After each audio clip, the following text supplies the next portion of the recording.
Halo anak-anak kelas 11, semangat pagi. Bagaimana kabar kalian hari ini? Pasti luar biasa kan? Semoga kalian semua tetap sehat ya. Nah anak-anak, hari ini kita bertemu kembali dalam pelajaran pendidikan agama Katolik dan budi pekerti. Materi yang akan kita pelajari hari ini adalah gereja sebagai umat Allah. Nah anak-anak, untuk mengawali pembelajaran hari ini, kita akan mengawalinya dengan doa. Mari kita ambil sikap berdoa. Dalam nama Bapa dan Putra dan Roh Kudus. Amin.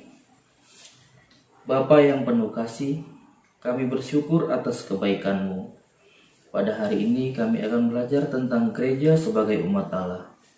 Tuntunlah kami ya Bapa dengan Roh Kudus-Mu, agar kami dapat mengerti materi yang kami pelajari, sehingga sungguh bermakna bagi hidup kami sebagai anggota gereja, sebagaimana yang diajarkan Yesus Kristus Putra-Mu, Tuhan dan Juru Selamat kami.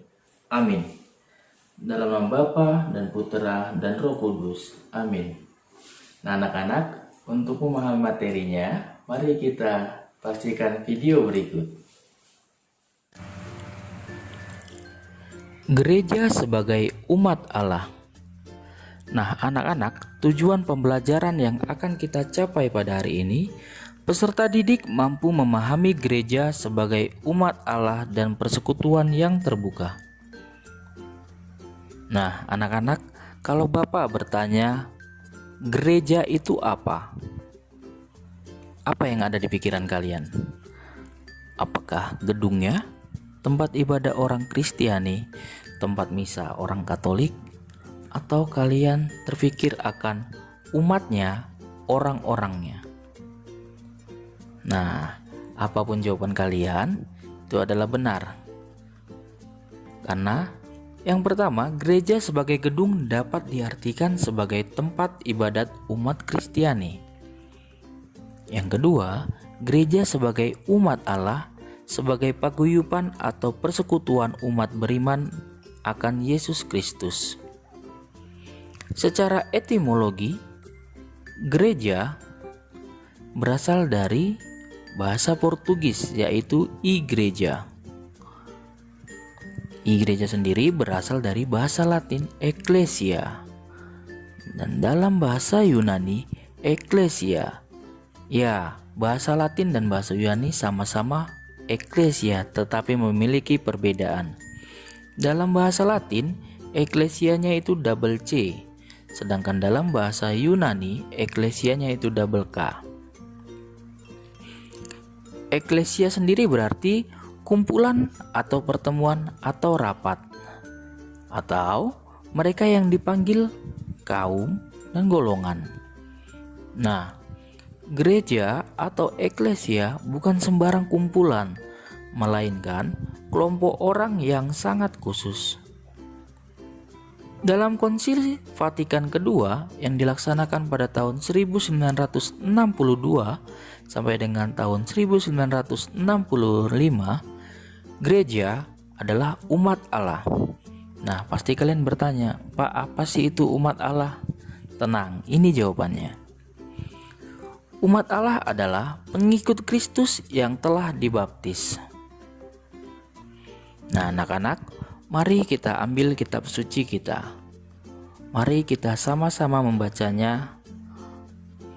Kisah Para Rasul bab 2 ayat 41 sampai dengan 47. Orang-orang yang menerima perkataannya itu memberi diri dibaptis, dan pada hari itu jumlah mereka bertambah kira-kira 3.000 jiwa. Mereka bertekun dalam pengajaran rasul-rasul dan dalam persekutuan, dan mereka selalu berkumpul untuk memecahkan roti dan berdoa. Maka ketakutanlah mereka semua, sedang rasul-rasul itu mengadakan banyak mujizat dan tanda. Dan semua orang yang telah menjadi percaya tetap bersatu, dan segala kepunyaan mereka adalah kepunyaan bersama. Dan selalu ada dari mereka yang menjual harta miliknya, lalu membagi-bagikannya kepada semua orang sesuai dengan keperluan masing-masing. Dengan bertekun dan dengan sehati, Mereka berkumpul tiap-tiap hari dalam bait Allah.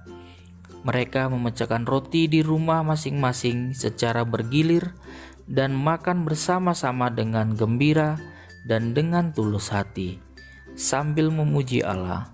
Dan mereka disukai semua orang, dan tiap-tiap hari Tuhan menambah jumlah mereka dengan orang-orang yang diselamatkan. Nah, anak-anak, setelah mendalami teks kitab suci tadi, inti yang dapat kita ambil adalah umat pertama atau perdana atau para rasul hidup saling memperhatikan satu sama lain dengan saling berbagi. Mereka selalu berkumpul untuk berdoa bersama dan saling menguatkan. Gereja sebagai umat Allah bukan semata-mata merupakan hal fisik, melainkan rohani. Gereja adalah umat Allah, berarti terpilih dari Allah. Sebutan umat Allah menekankan pada dua hal penting. Yang pertama, gereja bukanlah pertama-tama organisasi manusiawi, melainkan perwujudan karya Allah yang konkret. Tekanan ada pada pilihan dan kasih Allah. Yang kedua, pertama bukan hanya kaum awam atau hierarki saja, melainkan keseluruhannya sebagai umat Allah. Dasar dan konsekuensi gereja sebagai umat Allah. Yang pertama, hakikat gereja sendiri adalah persaudaraan cinta kasih, sebagaimana jelas tampak dalam praktek hidup gereja perdana.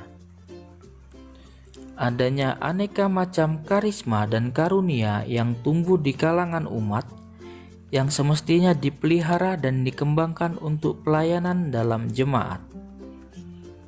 Yang ketiga, seluruh anggota gereja memiliki martabat yang sama sebagai satu anggota umat Allah, meskipun di antara mereka terdapat fungsi yang berbeda-beda. Hakikat gereja sebagai umat Allah. Yang pertama, umat Allah merupakan suatu pilihan dan panggilan dari Allah sendiri. Umat Allah adalah bangsa terpilih dan bangsa terpanggil. Yang kedua, umat Allah dipanggil dan dipilih untuk misi tertentu, yaitu menyelamatkan dunia. Yang ketiga, hubungan antara Allah dan umatnya dimateraikan oleh suatu perjanjian. Umat harus menaati perintah-perintah Allah dan Allah akan selalu menepati janji-janjinya. Yang keempat, umat Allah selalu dalam perjalanan melewati padang pasir menuju tanah terjanji. Artinya kita sebagai gereja, umat Allah sedang berziarah di dunia menuju rumah Bapa di surga. Konsekuensi gereja sebagai umat Allah. Nah, konsekuensi untuk umat atau awam, nah itu seperti kita ini yang tidak tertabis. Umat harus menyadari kesatuannya dengan umat yang lain. Umat aktif ambil bagian dalam kegiatan-kegiatan hidup menggereja di lingkungan atau di wilayahnya dengan segala karisma dan karunia yang dimilikinya. Konsekuensi untuk hierarki. Nah, anak-anak tahu nggak hierarki? Nah, hierarki adalah pemimpin gereja, imam, uskup, ataupun diakon tertabis. Hierarki mesti menyadari bahwa tugas kepemimpinan yang diembannya adalah tugas pelayanan. Mereka berada di tengah-tengah umat sebagai pelayan. Hierarki semestinya memberi ruang dan tempat bagi umat untuk berperan aktif dan ikut dalam membangun gereja dengan karisma dan karunia yang mereka miliki. Konsekuensi dalam hubungan hierarki umat.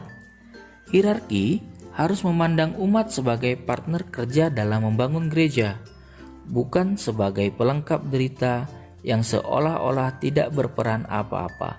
Hierarki juga harus memperlakukan seluruh anggota gereja sebagai satu umat Allah yang memiliki martabat yang sama meskipun menjalankan fungsi yang berbeda-beda. Nah, anak-anak, itulah materi yang kita pelajari hari ini. Semoga kalian dapat mengerti materi yang Bapak ajarkan dan kalian dapat menyadari bahwa diri kalian, diri kita adalah bagian dari gereja sebagai umat Allah. Mari kita menutup pertemuan ini dengan doa. Dalam nama Bapa dan Putra dan Roh Kudus. Amin. Allah Bapa yang Maha Kasih, puji dan syukur kami panjatkan kehadirat-Mu ya Bapa, karena kami telah selesai belajar tentang gereja sebagai umat Allah. Dan kami sendiri adalah anggota dari gereja-Mu di dunia. Semoga oleh berkat-Mu, kami dapat menjadi anggota gereja sesuai kehendak-Mu. Demi pengantaran Kristus, Tuhan dan pengantara kami. Amin. Dalam nama Bapa dan Putra dan Roh Kudus. Amin. Nah anak-anak, sampai bertemu di pertemuan berikutnya ya. Dadah.